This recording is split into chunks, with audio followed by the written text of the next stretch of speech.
Hello दोस्तों, स्वागत है आप सभी का। जब मैं विदा हो ससुराल आई तो देखा विदाई के वक्त जिस गाड़ी में हम आ रहे थे उसमें पतिदेव, मैं, ननद और हमारे अतिरिक्त एक लड़की भी साथ आई, जो कि बड़े अधिकार से ड्राइवर के पास वाली सीट पर आकर बैठ गई। घर में आने के बाद भी सारे दिन उसकी चहलकदमी लगी हुई थी। जिसके मुंह से सुनो उसी का नाम सुनाई देता।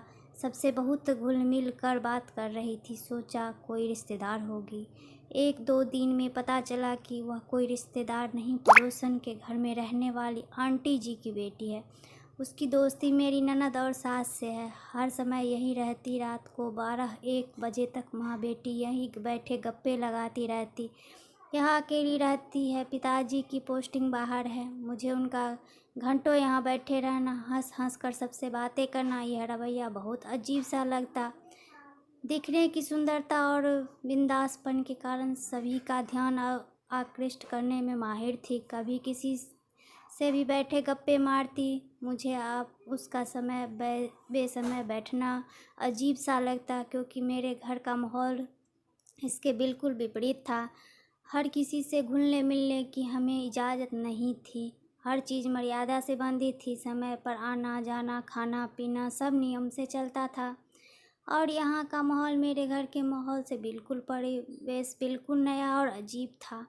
लगभग सभी मेहमान जा चुके थे। बस एक चाचा जी की फैमिली वहीं रुकी थी। घूमने का प्रोग्राम बनाया गया, सब तैयार थे। तब भी पता नहीं क्यों ये लोग चलने में देर कर रहे थे। पता चला पड़ोस की उस लड़की का इंतजार हो रहा है, वो भी साथ जाने वाली है। मेरे गुस्से की सीमा पार हो चुकी थी। हर समय उसकी मौजूदगी क्या ज़रूरत है, नहीं चाहते हुए भी मेरे मुंह से निकल ही गया, ऐसा करो उसी को ले जाओ। वैसे भी मुझसे ज़्यादा रौनक उसी के जाने से होगी।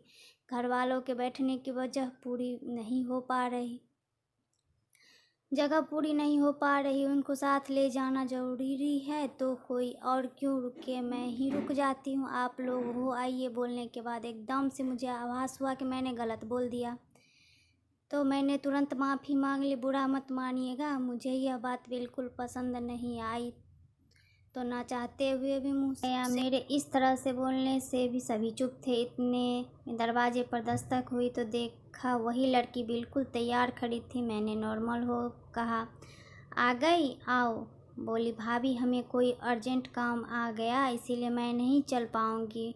मैं यही कहने आई थी। उसके मना करते ही घर वाले अच्छे से समझ चुके थे कि उसने सब सुन लिया। उस दिन बाद उसकी आवाजाही कम थी, पर यह तो एक की ही बात थी। ससुराल में पैर जमाना थोड़ा कठिन था।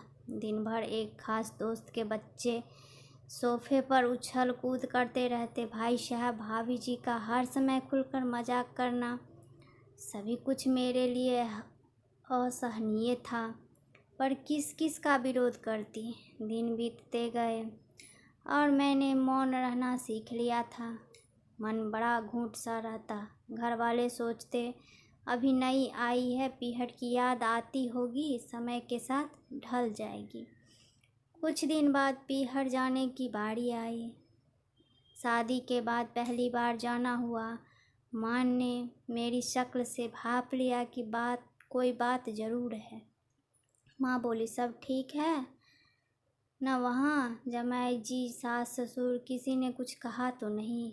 ये तेरा चेहरा क्यों मुरझाया हुआ सा है? मैंने माँ को सारी बात बताई और सलाह के रूप में माँ ने जो सीख दी वो आज तक मेरे काम आती है। मैंने कहा, माँ, मैं अपने गुणों से किसी को प्रभावित नहीं कर पाई। बाहर वालों का हस्तक्षेप घर में कुछ ज़्यादा ही रहता है।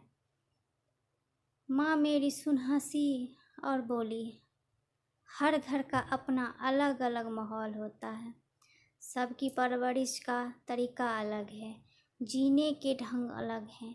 इतने सालों में जिस चीज़ को तुम अपना कर गई हो, एकदम वो आदत, जीने के तरीके कैसे छोड़ सकती हो? यहाँ से अलग माहौल मिल, इसीलिए तुम्हें अजीब लग रहा है। माँ की बात मुझे मेरे पक्ष की लगी। मैं तुरंत बोली, हाँ वही तो मैं कह रही थी। ये मुझे कहते हैं कि तुम घुलने मिलने की कोशिश किया करो, हंसी मजाक करो, सबके साथ उठो बैठो, तभी तो सब में मिक्स हो पाओगी, सबको समझ पाओगी। पर माँ, उन लोगों के तौर तरीके अलग हैं। माँ ने कहा, बिल्कुल ठीक है बेटा, जैसे तुम अपने लिए सोचकर सहमत हो रही हो तो सोचो, तुम्हारे जाते ही वे लोग अपने जीने का ढंग तुरंत कैसे बदल सकते हैं। गरम चावल को अगर बीच में से खाओगी तो हाथ तुम्हारे ही जलेंगे ना, उसे ठंडा कर शायद साइड से खाओ, जिससे तुम अपना भरपूर आनंद उठा सको। बात में दम था सचमुच। हर चीज़ को पाने के लिए मैं जल्दी कर रही थी। मैं समझ रही थी कि मुझे तसल्ली से हवा का रुख बदलना है। ससुराल में मुझे एडजस्ट करने की वह पहली सीख, मेरा पहला सबक, मेरा पहला पाठ जो मुझे मेरी माँ ने पढ़ाया, आज तक भी मुझे हालातों से लड़ना सिखाता है। माँ की सीख पर अमल कर देखा तो परिस्थितियाँ अपने आप बदली नजर आ गई। जल्द ही समय बीतने के साथ साथ वहाँ घर में रहने वाले हर लोग मुझसे बेइंतहा प्रेम करने लगे। धीरे धीरे घर में सब कुछ आसानी से होता चला गया। मेरा पहला सबक याद करती हूँ तो सुकून देता है, जिस पर अमल कर मेरे अपने मुझसे जुड़ते चले गए। आज भी समाधान निकालने में खुद को कमज़ोर महसूस करती हूँ तो माँ का दिया सबक याद आता है। तसल्ली रख, मौके की नज़ाकत को समझ, समस्या का समाधान ढूंढना चाहिए। माँ का दिया मेरा पहला सबक मेरे लिए एक अमूल्य सबक रहा।